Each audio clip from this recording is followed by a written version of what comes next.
ಒಂದು ಕಡೆ ದರ್ಶನ್ ಜೈಲಿನಿಂದ ಹೊರಗಡೆ ಬಂದು ಟ್ರೀಟ್ಮೆಂಟ್ ಅನ್ನ ಪಡೆದುಕೊಳ್ತಾ ಇದ್ದಾರೆ. ಮತ್ತೊಂದು ಕಡೆ ಸರ್ಕಾರ ಮೇಲ್ಮನವಿ ಸಲ್ಲಿಸೋದಕ್ಕೆ ಅಸ್ತು ಅಂದಿದೆ. ಒಂದು ವೇಳೆ ಏನಾದರೂ ಸುಪ್ರೀಂ ಕೋರ್ಟ್ ಕೂಡ ಅಸ್ತು ಅಂದ್ರೆ ದರ್ಶನ್ ಅವರ ಮುಂದಿನ ನಡೆ ಏನು ಅನ್ನುವಂತಹ ಪ್ರಶ್ನೆ ಮತ್ತೊಂದು ಕಡೆ ಸಾಕಷ್ಟು ಕುತೂಹಲಕ್ಕೆ ಕಾರಣ ಆಗ್ತಾ ಇದೆ. ಯಾಕಂದ್ರೆ ಕಾನೂನಾತ್ಮಕ ಹೋರಾಟ ಮಾಡ್ತಾರಾ, ಮುಂದೆ ಯಾವ ರೀತಿಯಾದಂತಹ ಹೆಜ್ಜೆ ಇಡ್ತಾರೆ, ಇದೆಲ್ಲದಕ್ಕೂ ಕೂಡ ಯಾವಾಗ ಫುಲ್ ಸ್ಟಾಪ್ ಅನ್ನುವಂತಹ ಪ್ರಶ್ನೆ ಎದುರಾಗ್ತಾ ಇದೆ. ಅದರ ಬಗ್ಗೆ ಡೀಟೇಲ್ಸ್ ನಿಮ್ಮ ಮುಂದೆ.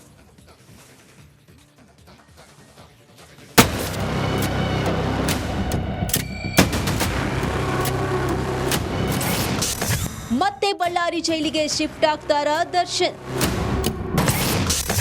ದರ್ಶನ್ ಇದ್ದ ಸೆಲ್ ಈಗ ಖಾಲಿ.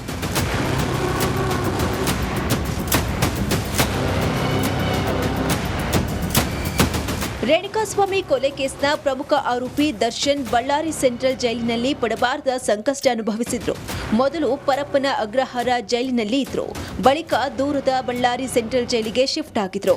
ಇಲ್ಲಿಗೆ ಶಿಫ್ಟ್ ಆಗಿದ್ದೇ ಆಗಿದ್ದು ತೀವ್ರವಾದ ಬೆನ್ನು ನೋವು ಕಾಡತೊಡಗಿತ್ತು.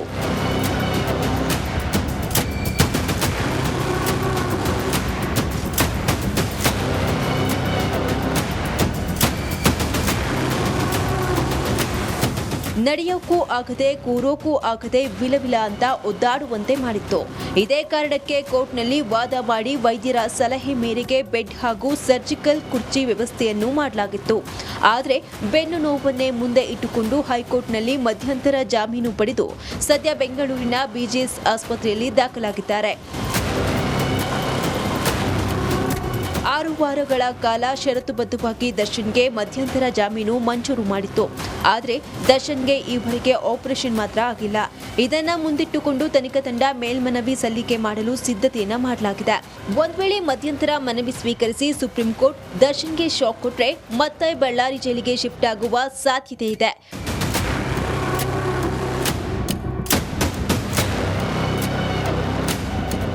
ಒಟ್ನಲ್ಲಿ 6 ವಾರಗಳ ಜಾಮೀನು ಪಡೆದು ದರ್ಶನ್ ಆಸ್ಪತ್ರೆಯಲ್ಲಿ ಇದ್ರೂ ಸುಪ್ರೀಂ ಕೋರ್ಟ್ ಆದೇಶದ ಟೆನ್ಷನ್ ಶುರುವಾಗಿದೆ.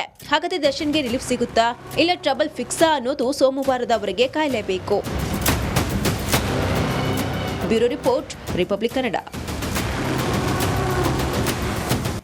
ಒಂದು ಕಡೆ ದರ್ಶನ್ ಜೈಲಿನಿಂದ ಹೊರಗಡೆ ಬಂದು ಟ್ರೀಟ್ಮೆಂಟ್ ಅನ್ನ ಪಡೆದುಕೊಳ್ತಾ ಇದ್ದಾರೆ. ಮತ್ತೊಂದು ಕಡೆ ಸರ್ಕಾರ ಮೇಲ್ಮನವಿ ಸಲ್ಲಿಸೋದಕ್ಕೆ ಅಸ್ತು ಅಂದಿದೆ. ಒಂದು ವೇಳೆ ಏನಾದರೂ ಸುಪ್ರೀಂ ಕೋರ್ಟ್ ಕೂಡ ಅಸ್ತು ಅಂದ್ರೆ ದರ್ಶನ್ ಅವರ ಮುಂದಿನ ನಡೆ ಏನು ಅನ್ನುವಂತಹ ಪ್ರಶ್ನೆ ಮತ್ತೊಂದು ಕಡೆ ಸಾಕಷ್ಟು ಕುತೂಹಲಕ್ಕೆ ಕಾರಣ ಆಗ್ತಾ ಇದೆ. ಯಾಕಂದ್ರೆ ಕಾನೂನಾತ್ಮಕ ಹೋರಾಟ ಮಾಡ್ತಾರಾ, ಮುಂದೆ ಯಾವ ರೀತಿಯಾದಂತಹ ಹೆಜ್ಜೆ ಇಡ್ತಾರೆ, ಇದೆಲ್ಲದಕ್ಕೂ ಕೂಡ ಯಾವಾಗ ಫುಲ್ ಸ್ಟಾಪ್ ಅನ್ನುವಂತಹ ಪ್ರಶ್ನೆ ಎದುರಾಗ್ತಾ ಇದೆ. ಅದರ ಬಗ್ಗೆ ಡೀಟೇಲ್ಸ್ ನಿಮ್ಮ ಮುಂದೆ.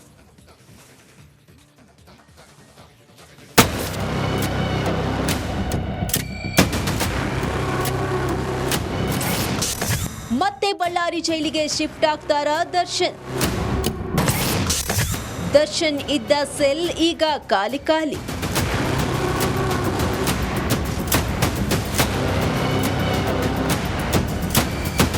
ರೇಣುಕಾಸ್ವಾಮಿ ಕೊಲೆ ಕೇಸ್ನ ಪ್ರಮುಖ ಆರೋಪಿ ದರ್ಶನ್ ಬಳ್ಳಾರಿ ಸೆಂಟ್ರಲ್ ಜೈಲಿನಲ್ಲಿ ಪಡಬಾರದ ಸಂಕಷ್ಟ ಅನುಭವಿಸಿದ್ರು. ಮೊದಲು ಪರಪ್ಪನ ಅಗ್ರಹಾರ ಜೈಲಿನಲ್ಲಿ ಇದ್ರು. ಬಳಿಕ ದೂರದ ಬಳ್ಳಾರಿ ಸೆಂಟ್ರಲ್ ಜೈಲಿಗೆ ಶಿಫ್ಟ್ ಆಗಿದ್ರು. ಇಲ್ಲಿಗೆ ಶಿಫ್ಟ್ ಆಗಿದ್ದೇ ಆಗಿದ್ದು ತೀವ್ರವಾದ ಬೆನ್ನು ನೋವು ಕಾಡತೊಡಗಿತ್ತು.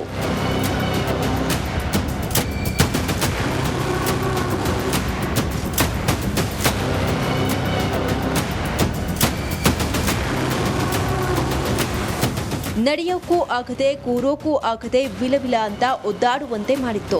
ಇದೇ ಕಾರಣಕ್ಕೆ ಕೋರ್ಟ್ನಲ್ಲಿ ವಾದ ಮಾಡಿ ವೈದ್ಯರ ಸಲಹೆ ಮೇರೆಗೆ ಬೆಡ್ ಹಾಗೂ ಸರ್ಜಿಕಲ್ ಕುರ್ಚಿ ವ್ಯವಸ್ಥೆಯನ್ನು ಮಾಡಲಾಗಿತ್ತು.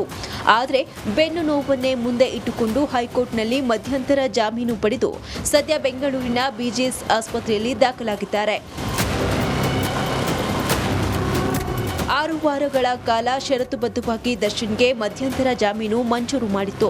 ಆದರೆ ದರ್ಶನ್ಗೆ ಈವರೆಗೆ ಆಪರೇಷನ್ ಮಾತ್ರ ಆಗಿಲ್ಲ. ಇದನ್ನ ಮುಂದಿಟ್ಟುಕೊಂಡು ತನಿಖಾ ತಂಡ ಮೇಲ್ಮನವಿ ಸಲ್ಲಿಕೆ ಮಾಡಲು ಸಿದ್ಧತೆಯನ್ನ ಮಾಡಲಾಗಿದೆ. ಒಂದ್ ವೇಳೆ ಮಧ್ಯಂತರ ಮನವಿ ಸ್ವೀಕರಿಸಿ ಸುಪ್ರೀಂ ಕೋರ್ಟ್ ದರ್ಶನ್ಗೆ ಶಾಕ್ ಕೊಟ್ರೆ ಮತ್ತೆ ಬಳ್ಳಾರಿ ಜೈಲಿಗೆ ಶಿಫ್ಟ್ ಆಗುವ ಸಾಧ್ಯತೆ ಇದೆ.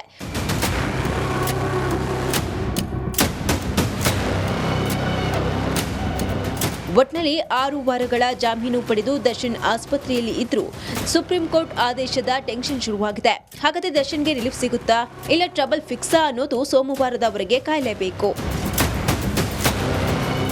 Bureau report, Republic Kannada. ಒಂದು ಕಡೆ ದರ್ಶನ್ ಜೈಲಿನಿಂದ ಹೊರಗಡೆ ಬಂದು ಟ್ರೀಟ್ಮೆಂಟ್ ಅನ್ನ ಪಡೆದುಕೊಳ್ತಾ ಇದ್ದಾರೆ. ಮತ್ತೊಂದು ಕಡೆ ಸರ್ಕಾರ ಮೇಲ್ಮನವಿ ಸಲ್ಲಿಸೋದಕ್ಕೆ ಅಸ್ತು ಅಂದಿದೆ. ಒಂದು ವೇಳೆ ಏನಾದರೂ ಸುಪ್ರೀಂ ಕೋರ್ಟ್ ಕೂಡ ಅಸ್ತು ಅಂದ್ರೆ ದರ್ಶನ್ ಅವರ ಮುಂದಿನ ನಡೆ ಏನು ಅನ್ನುವಂತಹ ಪ್ರಶ್ನೆ ಮತ್ತೊಂದು ಕಡೆ ಸಾಕಷ್ಟು ಕುತೂಹಲಕ್ಕೆ ಕಾರಣ ಆಗ್ತಾ ಇದೆ. ಯಾಕಂದ್ರೆ ಕಾನೂನಾತ್ಮಕ ಹೋರಾಟ ಮಾಡ್ತಾರಾ, ಮುಂದೆ ಯಾವ ರೀತಿಯಾದಂತಹ ಹೆಜ್ಜೆ ಇಡ್ತಾರೆ, ಇದೆಲ್ಲದಕ್ಕೂ ಕೂಡ ಯಾವಾಗ ಫುಲ್ ಸ್ಟಾಪ್ ಅನ್ನುವಂತಹ ಪ್ರಶ್ನೆ ಎದುರಾಗ್ತಾ ಇದೆ. ಅದರ ಬಗ್ಗೆ ಡೀಟೇಲ್ಸ್ ನಿಮ್ಮ ಮುಂದೆ.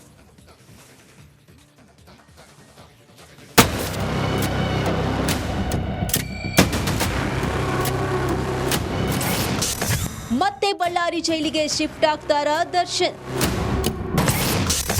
ದರ್ಶನ್ ಇದ್ದ ಸೆಲ್ ಈಗ ಖಾಲಿ ಖಾಲಿ.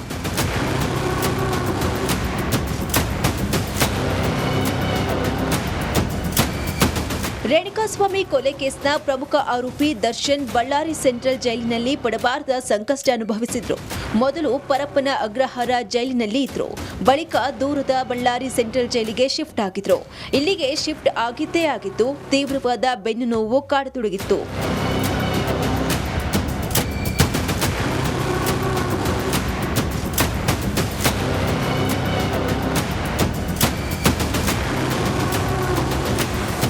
ನಡೆಯೋಕ್ಕೂ ಆಗದೆ ಕೂರೋಕ್ಕೂ ಆಗದೆ ವಿಲವಿಲ ಅಂತ ಒದ್ದಾಡುವಂತೆ ಮಾಡಿತ್ತು. ಇದೇ ಕಾರಣಕ್ಕೆ ಕೋರ್ಟ್ನಲ್ಲಿ ವಾದ ಮಾಡಿ ವೈದ್ಯರ ಸಲಹೆ ಮೇರೆಗೆ ಬೆಡ್ ಹಾಗೂ ಸರ್ಜಿಕಲ್ ಕುರ್ಚಿ ವ್ಯವಸ್ಥೆಯನ್ನು ಮಾಡಲಾಗಿತ್ತು. ಆದರೆ ಬೆನ್ನು ನೋವನ್ನೇ ಮುಂದೆ ಇಟ್ಟುಕೊಂಡು ಹೈಕೋರ್ಟ್ನಲ್ಲಿ ಮಧ್ಯಂತರ ಜಾಮೀನು ಪಡೆದು ಸದ್ಯ ಬೆಂಗಳೂರಿನ ಬಿಜಿಎಸ್ ಆಸ್ಪತ್ರೆಯಲ್ಲಿ ದಾಖಲಾಗಿದ್ದಾರೆ.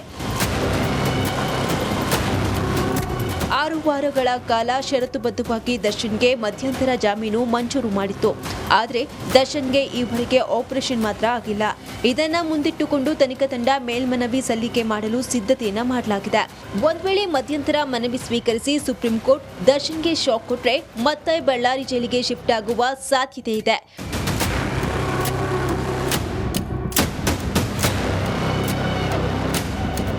ಒಟ್ನಲ್ಲಿ 6 ವಾರಗಳ ಜಾಮೀನು ಪಡೆದು ದರ್ಶನ್ ಆಸ್ಪತ್ರೆಯಲ್ಲಿ ಇದ್ರೂ ಸುಪ್ರೀಂ ಕೋರ್ಟ್ ಆದೇಶದ ಟೆನ್ಷನ್ ಶುರುವಾಗಿದೆ. ಹಾಗಾದ್ರೆ ದರ್ಶನ್ಗೆ ರಿಲೀಫ್ ಸಿಗುತ್ತಾ ಇಲ್ಲ ಟ್ರಬಲ್ ಫಿಕ್ಸಾ ಅನ್ನೋದು ಸೋಮವಾರದವರೆಗೆ ಕಾಯಲೇಬೇಕು. Bureau report, Republic Kannada.